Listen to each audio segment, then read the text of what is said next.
You must be in a better mood. You started recording. Hold on. This isn't going to my... Your audio's all messed up. Here we go. Jeff.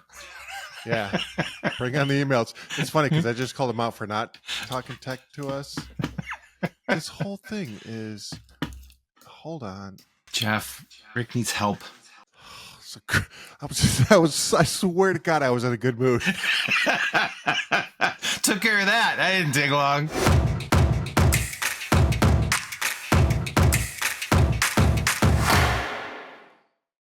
All right, better mood. Let's go. Better mood. Yeah, but better mood than last week. How are you today? I'm doing fine. Let's get this right out of the way. See this little cut right here? You can kind of see I'm not covering up with my hat. Smacked myself in the head with a socket wrench working on the car. How often are you working on cars? Too often. That's the every time I call you, what are you doing? Working on the car. I know. It's so you're restoring an old car. Is that what's going on? I wish. No, just keeping the cars on the road. You know, those paid for cars. We got a lot to get through today. Okay. Oh, we gotta be quick. I'm wearing all my... Well, we don't have to 100% be quick. Jesus Christ. This is what I want to talk about. We're seeing a defining moment happen before our eyes. We are? Yeah.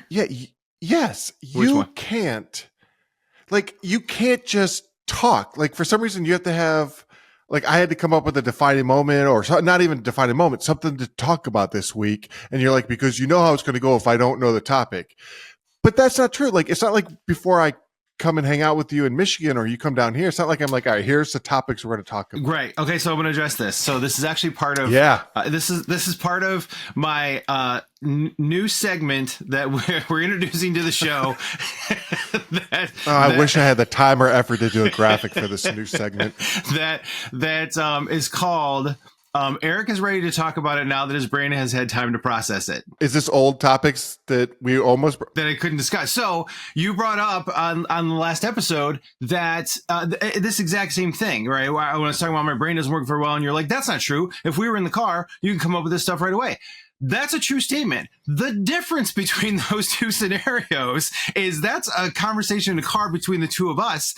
This is a conversation that's going public. So I have to constantly filter, am I going to talk about that and have it be recorded? And is that something I'm comfortable with being out there? Because we've all established that you'll just send it out. You don't care if it affects me or not. You edit out your stuff and you'll just send all mine out there. So I have to pre-edit in the moment so that I don't screw myself.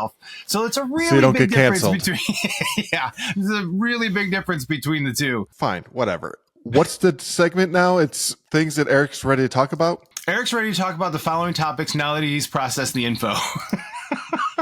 God, that really rolls off the tongue. It sure does. It'll be a lot of text on the graphic. The other item was intermittent fasting. I brought it up and then I was like, and it didn't go anywhere. You ended up talking about it more so than I did. And I was like, you're like, how's it going? I was like, it's fine. I cut out a ton. Oh, okay. Because you started talking about your blood sugar and this and that. And just... Nobody cares. I don't. Okay. Well, then we won't explore it again here. That's fine. No, let's explore it. What else do you want to say about intermittent fasting? This is the thing I think is fascinating about it. Okay. It's just giving yourself permission and a plan to starve yourself. And of course that's what it sounds like. I mean, no, but it's also medically, doesn't it rebuild cells and stuff like that? God, this is turning into a medical that's when podcast. you get to like a certain point though. That's like after like 24 hours. So that's the cool thing. And I also didn't touch on, like, I'm using this app that's called Simple. So I'd asked you, I'm like, are you using anything? And you're like, no, I just eat one meal a day. I don't need anything. I'm like, okay. So the Simple app that is super cool that, you know, like you just like all the apps, right? You go and fill out all the information and like, okay, we're going to start you off doing this. And we're doing the 16-8, right? It's fast for 16, 8 for, 8 hour eating window. And, but it does a countdown, or does a regular countdown of like, how far into, the fast you are, how far you're, until the next one. And so like mentally, it makes it so much easier to go to just be able to look at it and go, well, I'll just suck it up. Like, yep, I'm hungry, but I'll suck it up for another, hour and 30 minutes. And I can do that. You know what I mean? It's like giving yourself this window, but having that plan in place psychologically is fascinating to me. And that was things that Eric is ready to talk about now that he's had time to process it. That's right.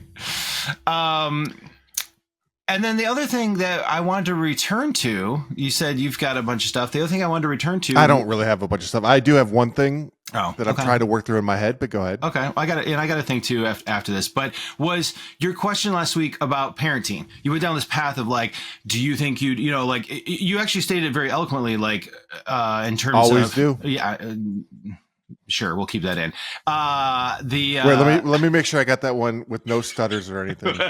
I always do. It did sound better that time. It does. It's when I think about what I'm going to say. So now that Rick's brain has time to process it, I can now talk about it.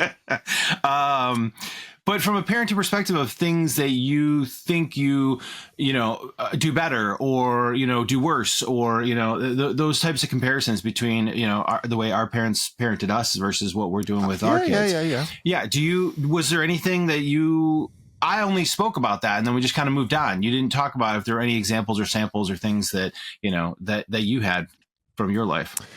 Yeah. But this goes up to kind of how you and I view certain things differently. So, today, it's Father's Day weekend. Ooh, we got to talk about that. But it's Father's Day weekend, and I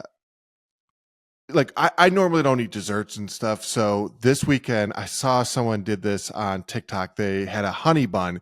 They wrapped it in bacon, put seasoning on, and smoked it for like an hour or so like that. So I'm going to try that with the kids. Sure, sounds amazing. Probably really healthy. So it's probably on the border. Whatever. So I was outside drinking coffee, preparing for this madness. I come in and half the honey buns were eaten. The box was sitting on the counter. Half the honey buns were eaten. Sure. Okay. You don't think that's stealing food, right? You're like, but that's stealing food. No, okay. So that's interesting you bring this up because I just ran into this a little while ago with Carrie, that same thought process of like, okay, what is food that you are claiming, right? Which is yours for a specific purpose or something like that. You bought it for you versus something that was bought for the family and is free reign for anyone and everyone. And sometimes it doesn't get communicated, right? So I'll buy. So I usually do the grocery shopping. But typically you'll know, just like my mom's jar of coins, that is not for the whole family. She doesn't have to state. That's a very different scenario. If you found a quarter in the couch, you would take it. You would keep it. If you found $10. If you hid your honey buns in your closet behind your I put suit, them on the top. I put them in the pantry, on the top shelf, on the top shelf, backwards, the family food area. But as a human being and a kid, what you're allowed to do and what you don't. I don't. I can't get on. I can't get there. Like, dude, it's food for your family. So is the difference between the top shelf and the middle shelf? It's do you know right from wrong? That's not you. Wait. This is. I love that you're going down this path. So, do you as parents normally buy all the food in the house for your kids, or do your kids are they responsible for going out and buying some of their own food? They're not responsible for buying any food that you bring into the house should technically be fair game for your family to eat.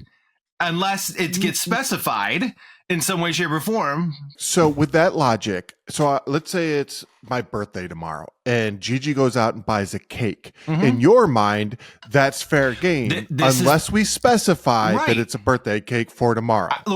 When you got 3 boys in the house, then you have to specify that this birthday cake right here. Don't eat the cake. I can literally hear my mom saying this stuff to the kids and the 5 kids in the house. She'd be like, don't touch this cake until tomorrow. Okay. So with that in mind then. Yeah. If you do eat the cake, would you consider that stealing the cake? Stealing. It's doing wrong. It's definitely doing right. The right from wrong scenario. It's definitely wrong. Right. Right. It's wrong because you're stealing the cake. I don't know. Stealing feels harsh. It's harsh, but sneaking or whatever it is. Yeah. So the point being is, like they know not to eat. And only one kid's up. And he left the box right there. Wrappers, back to his bedroom. This kid, and you, without even naming, you know which one it is. I totally do. Yeah, he has not been on the podcast, and it's not our youngest. So, and it's not the dog. It's certainly not the dog. Dog was out with me. So I was going through this old 90s nostalgia site, just things on there. And they were talking about imagination. Like kids now, like even playing video games. Like I used to play that game Metal Gear when it first came out, Mm-hmm. Oh, actually, Ninja Gaiden was the one where like it had cut stories in the middle where you had to read them and it just showed like the eyes. And yeah. I would imagine the story and the in-betweens and stuff, and the kids don't have that nowadays, right? The game just has a story and all that stuff. Yeah, it's all there. It's a movie. Everything's created for you. But why? Because they're talking about how kids today will never know this. But why is having an imagination good? And I get on the surface why you have to imagine, like without imagination, things can't get invented, blah, blah, blah, right? But why? Majority of the people in this world are not going to invent things. So why is that a bad thing to not have imagination? You want me to answer? Yeah, you have no imagination. No, you do. You're actually really good at that stuff. It's funny. It's interesting that this is the topic you brought up because it actually ties in very well with it's kind of a defining moment for me that I'm going to share today that's tied in. But there's also like a parenting aspect, which we touched on a little bit, which we can come back to because this is the Father's Day episode. Wink. This is Father's Day episode. Oh, I'm so angry at you. Finish the thing, and then we got to get into the Father's Day thing. Okay, so because you missed my point. So, yeah, because you also edited it out. This is the first time that you have intentionally. I'm going to edit this out. So, to answer your question, in my head, the first thing that came to my head, very simplistically, is I think that it has to do with helping develop the right brain, left brain situation and scenario. And let me rephrase this though, because that's a blanket statement. Why is imagination good or bad? That's not, obviously we know why you need imagination, right? I don't know when you're but go ahead. Well, when you're problem solving, that's kind of where I'm going with it. Exactly. But the problem that I have is like kids today will never know this, but they're using their imagination in other ways, things that I can't comprehend, but they certainly are using their imagination. Like what? Well, so this is my kid started playing D&D. Yeah.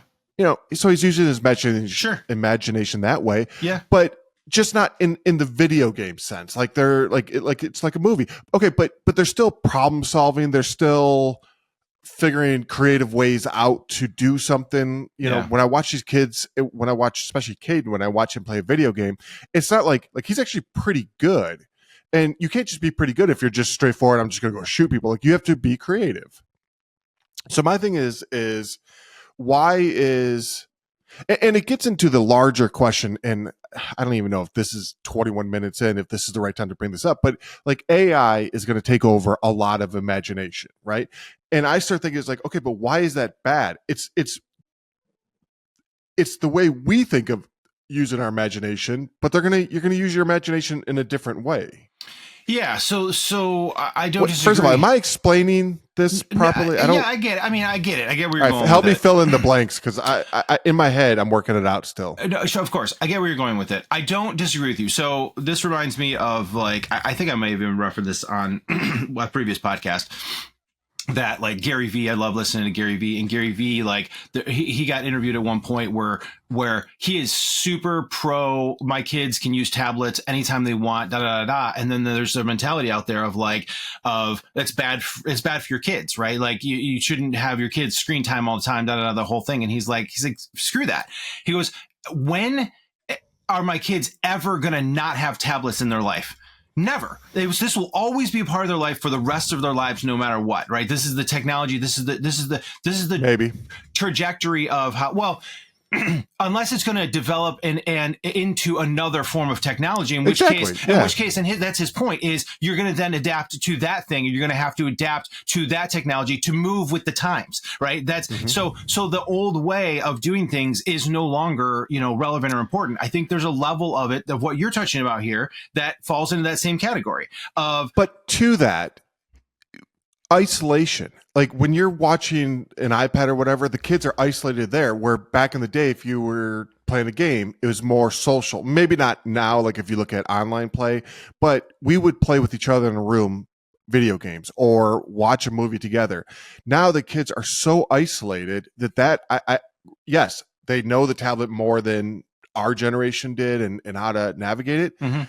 But but does that make it the right thing to do? And I'm not saying we don't do that. Our kids have tablets. Look, and there's crossover there. There's not a hard line. It's not black and white, because I guaranteed we had friends that would play video games by themselves on their consoles to be able to get through the games. They even played Ninja Gaiden. Ninja Gaiden wasn't a 2-person game. It was a 1-person game. Right. You only play by yourself. So maybe the other person that's sitting there could be watching you play, but that wasn't fun for that person. So yes, there are 2-player games that still exist today, right? You can do Mario Kart both sitting there and, playing both. Yeah, that's true. So, I want to go back to AI imagination. Yeah. So it's really interesting. It's really intriguing. It's obviously not going away. It's going to take over. It's going to take over parts. It's going to be just like everything along the way, and especially like some of the things you touched on and some of your defining moments of things you learned in college that you ended up using every day of your career, right? From like a programmatic standpoint of using Photoshop and, Illustrator and what are all these things. This is another tool. So it's going to be people that are going to excel are going to be the ones that have the ability to understand the tool and utilize the tool in a way that is productive and gets them to the result that they need. And to me, that's very similar. I mean, it's much, much bigger than that. I get that, but there's an analogy to like a Photoshop, right? That rather than sitting down there with pen and paper and trying to figure everything out on a physical piece of paper, right? Like it's a step and a stage which can get you there faster, utilizing tools, right, to get you there faster. There's a similarity there. So you're still going to need to have a level of the creative mind in order to get to a thing that is visually interesting and relevant. Right. So I think where my mind goes, and what kind of spawned this imagination thing, or I guess concept that I'm trying to work through, is I was looking at it through the lens of that nostalgia site and the people who are only in their time period of like, we were so much more creative back then because we had to go play out in the backyard and make up stories and stuff. It's like, okay, but what is that? Like, how did that push the world forward? Meaning this, like, if you look at people in the 50s, 60s, 40s, 30s, whatever, like they had to be more creative than the people in the 80s, Sure. and the 90s were less creative or imaginative than that time period. So it keeps pushing things forward. So my thing is, it's just different. So why is it bad that it's different? And I think that, because AI is going to be able to do pretty much everything for you, but why is that necessarily bad? Two things that happened this week with the Apple, when you saw their I think you sent me the calculator, the math, calculator. Yeah, so where you could write out a math problem, and as soon as you hit equals, it does it for you. Right. And I was hearing some backlash, like, oh, well, there goes people learning how to add. And it's like, but why is that bad? You still get the answer. And the people who were going to push themselves past learning how to add anyways are going to do that. And then they're just going to go ahead. Because you're a math guy. So I know, I understand where you're going with it. And look, I'm not philosophical enough. I'm not eloquent enough to really phrase all this together. But there comes a time if we become too dependent on our technology. This is like the people utilizing GPS on their car and navigation and driving into a lake. That's happened once, twice, 3 times, 5. It's not because of technology. That's because the person is dumb. But this is my point, is at what point when the technology is there, do you become too heavily dependent on the technology itself rather than making a decision for yourself, or even being able to operate outside of it without the technology? There are people that are like, I don't even know how to get from here to there, because all they do is, you know what I mean? Like, but that's me. But why is that bad? Like, I've lived in Austin now 7 years. I have no idea. But when the technology dies or goes away, then what happens? Like, give me an example of that. If your phone flat out shits the bed, it's done. It died, right? It's not going to work. And then you have GPS on your car. Right. That doesn't help me out on a walk in the woods, right? Like, to be able to figure out my way to get back. But you're changing the story, though. You're talking about GPS. Like, yeah, if you go out in the middle of the woods and your phone dies, sure. This is my point. My point, yes, I'm not changing the story. I'm doing analogies, right? The point is like, when you become too dependent on technology that you don't have the ability to do simple things mentally, like math, like the receipt that came to the table, you know, to be able to like go through, or the thing that you're in the conversation with somebody about you know, that's relevant to the conversation about what's our profit this quarter. Everything that you're bringing up, you can use technology for, right? Like when they bring a receipt to you and you want to add it up, like if you can't do it, then you have an app for that, right? That can calculate it, yes. Or you just take a picture of it and it'll calculate for you. Okay, right. So let's say that technology goes away. How does that change? But like, everyone's going to know how to add. Like, if you're out there paying for stuff in a restaurant. Okay, and it's not specifically about becoming too dependent upon technology and not actually learning basic building blocks for your brain to develop. I think will have a long-term effect on human beings. But I don't think you've given me an example that I'm satisfied with. I agree. And that was my point to saying, like, I'm not eloquent enough or philosophical enough about like I don't know. You're speaking with such gusto about this. No, but it's like, because But are we too reliant on cars? Like, cars at some point was technology. Like, I'm sure people are like, I'll never buy a car because my horse can get me there reliably. Like, what happens if my car breaks down in the middle of Oklahoma? So, but that to me is not about brain development. So you're going back to your thing is like, why is that not, or why is that any bit important to be able to utilize these tools? I think it's great to be able to utilize tools, but when we're talking about brain development and brain capabilities, right, which goes back to your creative, aspect as well. Like, there's in my head, and I don't exactly know why. I'm not saying take away the fundamentals of getting up there. I'm just saying, like, you're light years ahead of me with math, right? So, and everything that encompasses math, calculus, all that stuff. So, if I need to know an answer to something, first of all, like, you'd have to even know what questions to ask. I wouldn't even know what questions to ask. Sure. Right? So the technology can only get me as far as understanding what question to ask. Yeah. Right. I don't even know that. Right. So, but that goes back to the building blocks. If you don't even understand the concepts, have a true understanding of the concepts, your brain is developed enough to be able to even understand the subtraction or the grouping or the mathematics associated with that. Then how do you ask the question? Right. So so that's my point. You need to have the building blocks and the fundamentals and be able to understand those. Exactly to your point, to be able to ask the question or use this technology properly. Mark Cuban said, I just watched an interview with him saying that, like, don't go to school for coding now. Like, AI is going to take care of all of that. Right. On the surface, you're like, yeah, that makes sense. But again, like, if you're just going to use your imagination and say, I want to create an app that does this, right, and then AI can create all that for you, why do you need to know the building blocks? Maybe you don't. I guess to kind of change it. And the specifics are, there's a lot of people out there that are CEOs of companies that do not know how the product actually physically works, let's say. Sure. Right? Sure. Like, if you looked at even with us with Roba, we were half-ass coders. Like, we didn't know. Sure. We knew enough to get us across the finish line. We didn't know enough to scale it. Right. So we'd had to have hired people. That doesn't change the fact that we started a company. Oh, you know what? By the way, shit. I was going to bring it. I was QR coding my whole shed, and I found the Billboard magazines with us in it. Oh, do you know what a magazine is, kids? A magazine is a piece of paper that they're stored has next to the pamphlets. Yeah, exactly. God, I've said pamphlets more times in the last month than I have in my whole life. Look, I get your point, and I'm not saying you're wrong about like if AI is going to be able to take that stuff over. However, I will say this goes back to your previous point, which is spot on, is that some of the best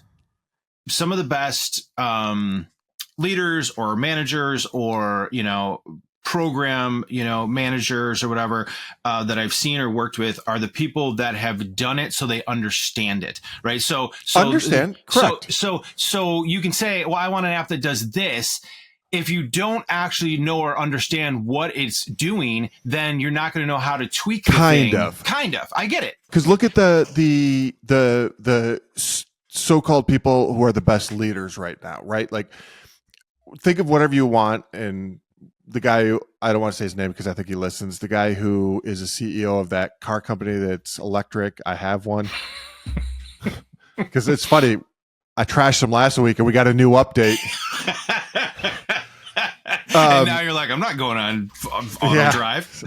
Never again. I'm going to end up in that lake you were talking about. So the thing though is like, so him and like Steve Jobs, they would just bark orders, and I think they had an understanding. I don't think they understood how to get things done, so they hired the right people to get things done. Right. Sure. Yeah. That's a vision. That's a visionary, right? You got a whole team of people you're leaning on there, right? Yes. But you're talking about the person that's actually interacting with the AI to create the code that's going to have to be created to go into the thing that they're going to do and all that kind of stuff. Like, I don't know. I do think that you're going to need the building blocks. You're going to need the understanding, but maybe I'm wrong. Time's going to tell. That's the other thing. Like, we're going to find out in 30 years from now, right? If we're so reliant on technology, it reminds me of WALL-E. Like, and like the people on their floating chairs just running around, like, bring me another shake of food. Gigi gets so depressed watching that. But that's kind of the route that you're going. Like, when you, with the, hopefully. Dude, I look at that as like, our future is bright. Yeah, I don't know. All right. Switching gears, because I think we did medical talk and that was our tech talk. Let me just say this one thing. The point was, Father's Day was happening this weekend, right? Tomorrow. It's tomorrow. Yes. But we aired an episode on Wednesday. So you say Happy Father's Day. Your point was you were looking at it as if I was asking you the question, what did you do on Father's Day?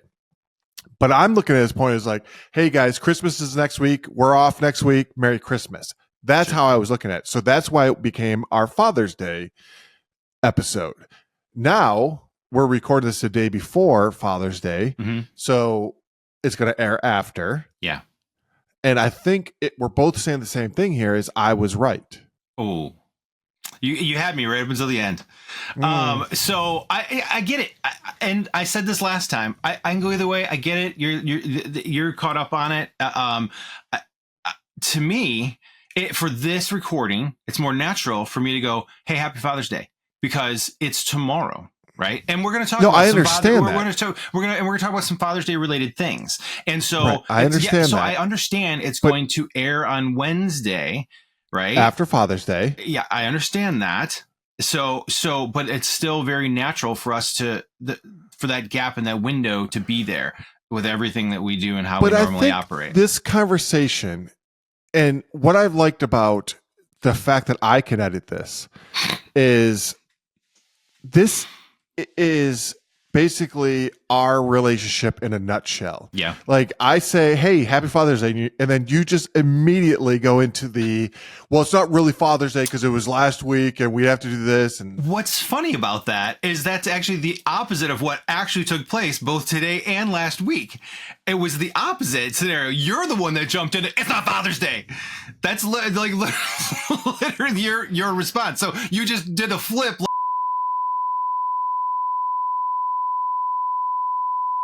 What makes me happy is knowing the fact that through that whole thing, I just bleeped you, so no one just heard what you just said. Was that what happens in your brain too? It just the entire time I'm talking. It's pretty close to that. I also think that you wanted to bring up the mute button.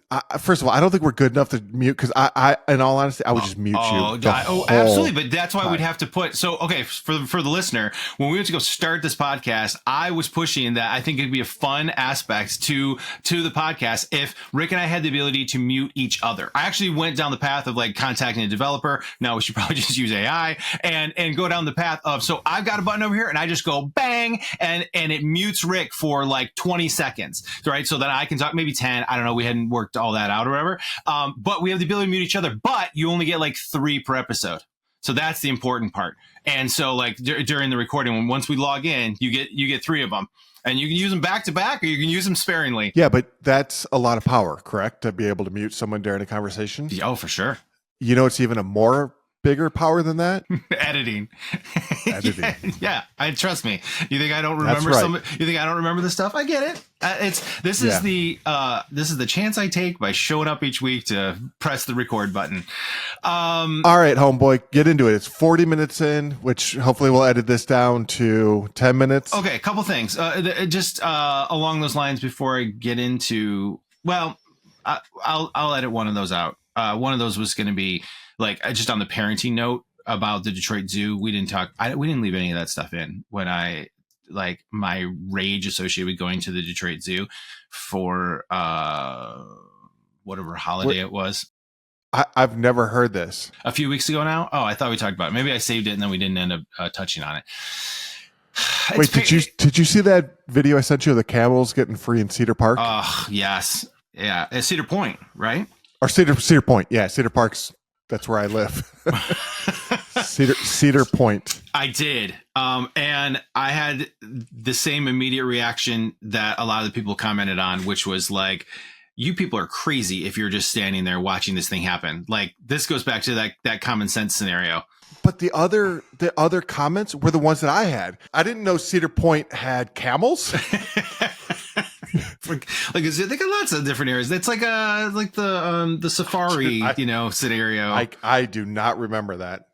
Go on, Detroit Zoo. Okay, no, I don't know that I want to touch on it. Meaning, I mean, if we're gonna, so this went nowhere. No, yes, we're gonna cut this out. That's my Guess point. Who's leaving that one? No, we're not. I'm looking at. Okay, I'm looking at my list, and you're like, speed it up, and I'd rather focus on the defining moment. This was not one of those. Give me a defining moment. This goes back to when I was in high school. I don't remember exactly the year that was. I want to say young high school ish, and I very vividly and very specifically remember sitting at the kitchen table, studying and going through a session with my dad, for some help with math or, whatever the case was, going down the academic route. And those rarely went well.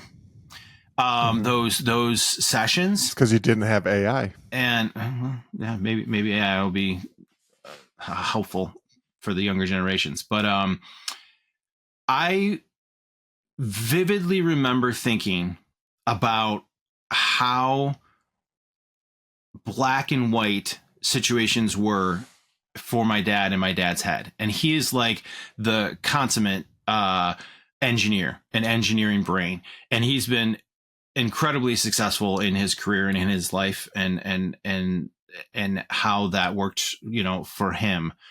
But I remember thinking, okay, right now my path is to go down the engineering route and probably go that way. And it just like hit me like a ton of bricks of like, oh, but then I'm probably going to be surrounded by a lot of other engineers and a lot of other people that think very black and white. And I didn't want that for me. I didn't want like my brain, which I'm very similarly wired brain wise to my dad as well. Like the maths and sciences come easier and logic, I'm very logically minded. Go ahead. Do you think that your dad has an imagination? I know he's a good problem solver. He's a great problem solver. But right, but do you think very logically? I think he'll be one to admit and understand his brain doesn't work that same way. Like Hills, because we have we have interactions along those lines. And right. He was successful in his, really successful. So as an engineer. Right. Sure. So yeah, you're going down that you don't need creativity in your No, no, no, no, no, no, in no, your no. brain. No, I think you do, and I'm wondering, would he have been more successful if he had creativity? I mean, Sure. it's almost impossible. That's an impossible thing to even go down the path because, like you said last week, your dad at what, like 16 years old, had 5 kids already, and so like you're just figuring out how to make enough money to keep everyone alive and fed and all that. All you that. know, All that. So, sitting there after the session and thinking through, I don't want to have everything be so black and white. I'm wired for logic already. How I need to force myself to work on creative projects. Cause again, in my head, I was thinking I would probably become an engineer. I'd probably be going down that path, to be an engineer, because that's what made the most sense. Follow my dad's footsteps, yada, yada, yada. So how do I force myself to take part in creative projects or do creative things and be looking for and actually actively pursuing doing things in the creative space? And it was quite literally from that moment forward that I have always tried to figure some of those things out, and which has led to like a plethora of a lot of, you alluded to some of this. A lot of this has to do with, the vast majority of it has to do with, just personal projects, like things that I took on. Yeah. But like the very first, gift, artistic kind of gift I ever gave Carrie, right? When we were, just getting to know each other. And then from a parenting aspect, whatever, there's the sound wave on my rings, my engagement plan, well, wait, you're blowing by a lot. I of this. am, Like, and but that's the point. You have, but just your ring though. Just show the ring. Like you're not gonna be able to see it on here because it's kind of. But it's got a waveform. Yeah, right? Just explain what it is. And it's fine. And it's common now. I mean, it's all over the place now. But 16 Understand years it's common ago, now. Yeah, 16 years ago it wasn't. But that I recorded my wife's voice and had it etched onto my ring. I commissioned somebody to have that waveform etched onto my ring. What is she saying? That's a secret that only I know. Are you serious? Only her and I know. Yeah, I don't share that. It's yeah. I got that just Anger? disgust right Anger. now. Like, Anger. just tell us. I mean, there's no better spot than a podcast. Yeah, no, that's the one thing that we get to keep between us. But my engagement story, so some of the things that recently, like I built that mask for Milo for Halloween, and then yeah, and all your Halloween stuff with him. So like the Wally costume, right? So the Wally costume is one of those things that I want to I wanted to spend a little bit of time on that because it has like some really fun video, right? But it was and it ties in with parenting. As one of those examples of like, okay, what's something cool and fun that I can do and create that's for, my son to be able to have him have something cool and fun and, translate that over in the creative world. So, I had come up with like, wouldn't it be cool if we made a Wally costume? And a lot of how it works in our household is I'll create the thing, and then Carrie will use her art to make that thing beautiful, or whatever the case is. So, meaning she painted are a power team, power couple. So for the Wally costume, we'll show a little clip of it. Wally costume for Milo with separate headpiece. It's gonna Velcro onto his melon. I built it from scratch. I built the whole thing from scratch, and I love being in that design space of figuring out like, okay, for Wally's treads, like I want these gears, and I'm gonna use cans from the grocery store and different, what size tomato cans work for this and that and the other thing, and building the electronics. So we had like actual buttons that work and function up top that play sounds from the movie. So I went and grabbed clips out of the movie to be able to load onto the thing, and depending on how many button presses you do, plays different different sounds. And building the speaker into the whole thing. Ready? Green. 1, 2, 3. Let's see.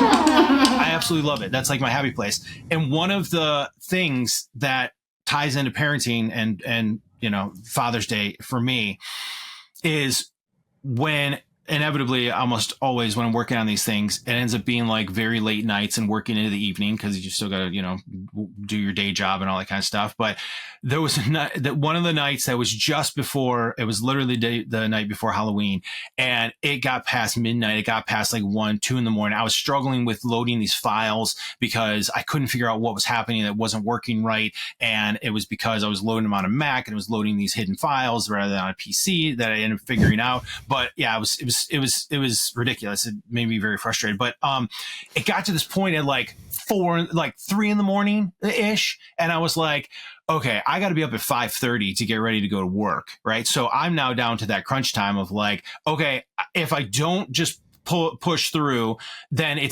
I'm not going to get it done for Halloween. And then all this was kind of almost for nothing in terms of playing the electronics and the sounds, and the songs and stuff like that go along with it. And I was like, okay, I'm just pushing through. And I was like, wow, one of the reasons I wanted to push through was to make something really cool for him to be able to have an experience. And I was like, I get now why, because I remember in the past thinking like, wow, those parents really spent a lot of time working on that for their kid, or like put in a ton of work and effort. And the reality is like, it's that permission thing again. It's like, well, I can never justify that for myself, for a project that I'm doing for myself, in terms of like sacrificing the sleep overnight. That's a young man's game right there. And, and then functioning properly at work the next day or whatever. But it was for my kid. And then in my head, I was like, I can easily justify sucking it up and doing that sacrifice, to try and create something cool for my son, to be able to, and it did. And it worked out really well. And it was amazing. It's one of the coolest, fun little projects, Carrie and I have made. And like I said, we'll show a little video clip of him. It's adorable. He was only 2 at the time, so it's already 7 years ago, which is crazy to think about. And of course, out there's a world outside of Yonkers. And he didn't even remember that. He didn't? No, but he'll have There's that. no way. Yeah, of course. Yeah, he will. I mean, it's still around, so I get it. You can still interact with it and use it and stuff Sure. like that. But yeah, I get it. Sure. Yeah, I get it. All right. So was it more for me than for him or whatever? And the answer is yes. I mean, that's the whole point. I guess I'm glad you came up with that, because I didn't want to be the one to say that. No, but that's my point that I'm getting to, right? Which is Did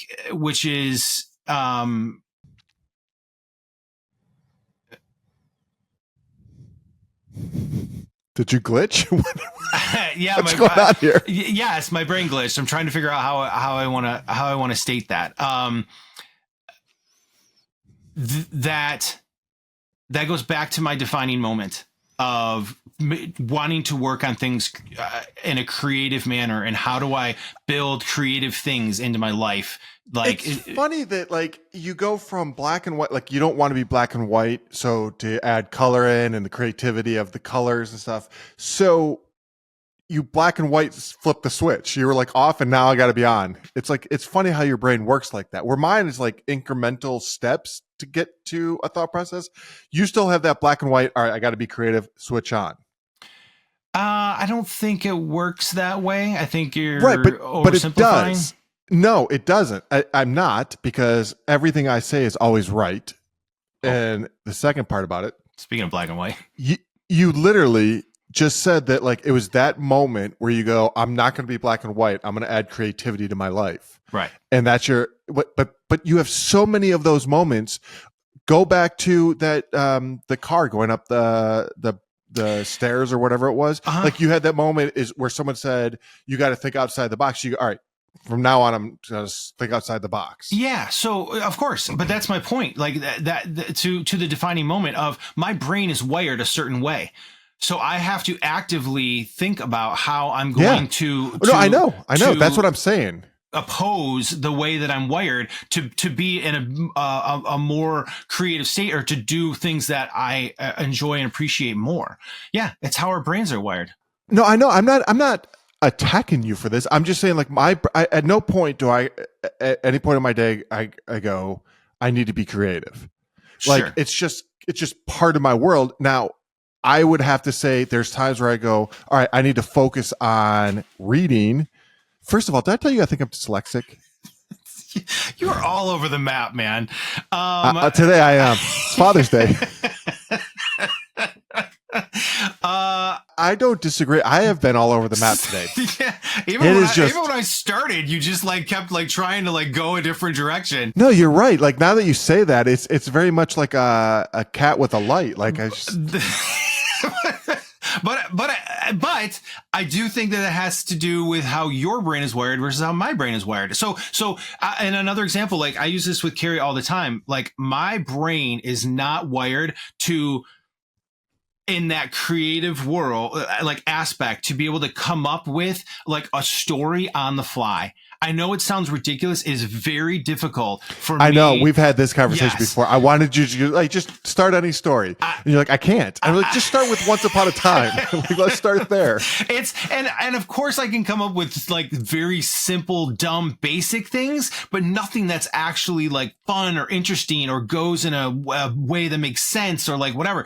I watch Carrie play with Milo, and she can come up with, when they're using the characters, you know, like Lego characters or Imaginext characters or whatever the thing is, and like coming up with the things. And I literally just sit in awe when she goes down this path of like saying something that this character is thinking, right, to the other character based on what's happening. And it's like the most random, fun, creative stuff. And I'm like, oh my God, like I can't come up with that if my life depended on it. Like gun to my head, I'd be dead. But it's like anything, though. If you were tasked to do that, you work that kind of side of your brain or the muscle in your brain. If that was like, me, and it becomes right. Because the thing is though I don't have to, like, at no point I'm like, I need to be creative. Like, it's part of the world that I'm in where you just have to be creative. So there's times where if I haven't directed in like months, let's say, there's times where I had to go, oh crap, I got to do this, you know, or I got to like work that muscle. And then it's that flip of like, oh, well, this interview looks standard. Like, how can we fix it up so it doesn't look standard? Or, you know, you're working out through there. You don't work that muscle in your brain. Right. Well, as part of my job or the way my brain normally operates. So that's why I need to force myself to create projects and do things that make me use it. You've done very creative storytelling in the past. If I had time to think about it and work through it. Exactly. Maybe. Yeah. Sure. Right. So your thing is just, you're not, it goes with improv, you know, like the same thing with improv is the more you do it, the better you get at it. For sure. And then the easier it becomes. Sure. Yeah. Sure. I agree. Like a muscle, you know, it goes on. Yeah. So I bring up some of that defining moment for me because it literally shaped, like that sitting there, that moment shaped like how I do and how I operate. And there are lots of other things that I think will come up in the podcast in terms of some of those projects, because it's stuff that I love. Like I created this really cool, I took this vintage World War II phone and retrofit it with Bluetooth technology to give to my buddy Hunter. There's just things that I'm like this for Dave, his ash tree, you know, like I made this hand out of the bark for the ash tree. Oh my God. You know what you gave me, what? By the way? What's that? And you didn't make it, but you semi-made it. Okay. So I was going through my shed, you know, QR code and everything. Yeah. And I opened up this box and it had, you know, from Eric, you know, and I opened it up and there was like, you did a drawing of you and I think you had headphones on. I'll have to pull it out. And so it was this whole big box. And then when you open up the top of the box, you know what was in there? Was it the pocket rockers? Pocket rockers. Dude, you made little holders for each one, and it's like all laid out nicely and stuff. Like, so you know what's funny about that? Who does that? Well, you're all about. I knew you're all about the presentation, right? So I know we had touched on things from our childhood that you remembered, that you loved. Where this is a long time ago now, and you brought up pocket rockers. He's like, I used to really love that pocket rockers thing. So I always like when people tell me those types of things, especially when there's nostalgia involved. I always like just write it down on my phone and then keep an eye out for some of those things. So I came across that set one time, like it was actually on Etsy, and I was like, I'm getting this for Rick. I have to get it. And then I was like, but how am I gonna present it? You're all about presentation, right? And the whole thing. That's why I still have it. So, I still have it because it's really awesome. So what's super funny about that to me, that I died laughing. You actually took video of you opening that, by the way, that you sent. Like Gigi shot a video of you opening it. But I would love to show that, but God, that was when I was at my fattest. So there's no way that makes it online. So I designed it so that the unit set in the box and the cassette was there and ready to be put in to start playing. So you could play it when you would open it up. But I don't know at what point, but when the guy delivering it like tossed it on your porch or something along, it's like it pushed the cassette in and started playing. So when you open it, you're like, it's playing music. I know what's happening right now because I think I put in there the Fat Boys Wipeout. Was that the song that was playing? Wipeout. Yeah, it was the song that was playing on it. So it didn't work perfectly, but it started playing. When you were opening it. You sent me the link and I didn't open it up. I think I was slammed. You found the games that we stole the money for to pay to play. Milton Bradley. Yeah. Yeah, it's the shaken cassette game. Yeah. But how much was it going for? That one was going for $300, but $300. That was the new in package, and apparently that's a rare one that didn't sell. They didn't sell very many of, or whatever. So there was a range. You can buy like 2 used for like $50, right? That were on there. Yeah, but that was a rare. That was awesome. New one. Yeah, super fun. I don't even remember the name now that I went and found it, but I was like, yeah, what were those called? They got to be able to find them. I've got another side question. Do you is there anything that you do for Father's Day as like a tradition annually? No. I always try to. That's just such a one-word answer. Nope. Yep, nothing. I got nothing. I always try to get a picture with my dad and my son to get like the 3 generations picture. So each year, just because it's one of those things where and you're proof of that, right? You never know how long you'll be able to do that for. No, but Caden texted me last night. He's like, "Did your dad ever meet any of the grandkids?" And I was like, "No, he died before that." He asked that. I was thinking that same question. Like, was Caden born and you had gone up with him? Yeah, no. Yeah. That's interesting. Yeah. He asked. I was questioning that same thing. So thanks for bringing that up at the end of the podcast. Thanks, Eric. Shut up. I